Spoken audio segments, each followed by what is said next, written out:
ശബരിമലയിലെ പ്രസാദ വിതരണത്തിന് ഒരു പ്രത്യേകതയുണ്ട്. മറ്റു ക്ഷേത്രങ്ങളിൽ പ്രസാദം നൽകുന്നത് വാഴയിലയിൽ ആണെങ്കിൽ ശബരിമലയിൽ ഇത് റാക്കിലയിലാണ്.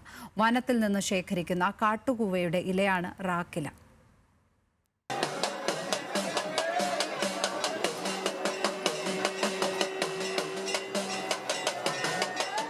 സന്നിധാനത്തെയും മാളികപ്പുറത്തെയും പ്രസാദ വിതരണത്തിൽ റാക്കിലയുടെ പങ്ക് വലുതാണ്. പ്രകൃതിദത്തമായ നിരവധി ഗുണങ്ങളുള്ളതിനാലാണ് കാട്ടുകൂവയുടെ ഇലയായ റാക്കില പ്രസാദ വിതരണത്തിന് ഉപയോഗിക്കുന്നത്. പെട്ടെന്ന് നശിച്ചു പോകുന്നില്ല എന്നതാണ് ഈ ഇലയുടെ പ്രത്യേകത. റാക്കിലയിൽ ലഭിക്കുന്ന പ്രസാദം ഒരാഴ്ച വരെ കേടുകൂടാതെ സൂക്ഷിച്ചു വെക്കാൻ കഴിയും. ഒന്നാമത് വാഴയില കിട്ടാനുള്ള പ്രയാസം, രണ്ടാമത്തെ വിഷയം ഈ റാക്കില കേടുവരുന്നില്ല. ഒരു 15 ദിവസത്തോളം ഒരു കേടുവരാതിരിക്കും.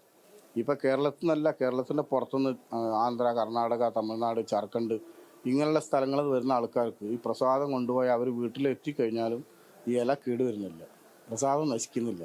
അപ്പോൾ അവർക്ക് വീട്ടുകാർക്ക് അത് കൊടുക്കാൻ പറ്റുന്ന ഒരു ഗുണമാണ്. ഇത് സിമ്പിളല്ല. ഈ ഇല പറിക്കാൻ അത് കൊടുങ്കാട്ടിൽ പോയി അരിഞ്ഞ് മുറിച്ച് റെഡിയാക്കി കൊണ്ടുവരികയാണ്. പെരിയാർ ടൈഗർ റിസർവ് ഫോറസ്റ്റിൽ നിന്നാണ് 20ഓളം തൊഴിലാളികൾ ചേർന്ന് ഇലകൾ ശേഖരിക്കുന്നത്. വന്യമൃഗങ്ങൾ നിറഞ്ഞ കാട്ടിനുള്ളിൽ നിന്നും അതിരാവിലെ തന്നെ ഇലകൾ വെട്ടിയെടുക്കും. സാഹസികമായി ശേഖരിച്ച ഇലകൾ കെട്ടുകളാക്കി സന്നിധാനത്തെത്തിക്കും. പമ്പ മുതൽ സന്നിധാനം വരെ എല്ലാ ശ്രീകോവിലുകളിൽ നിന്നും നൽകുന്നത് ഇതേ റാക്കില പ്രസാദമാണ്. ന്യൂസ് മലയാളം, സന്നിധാനം.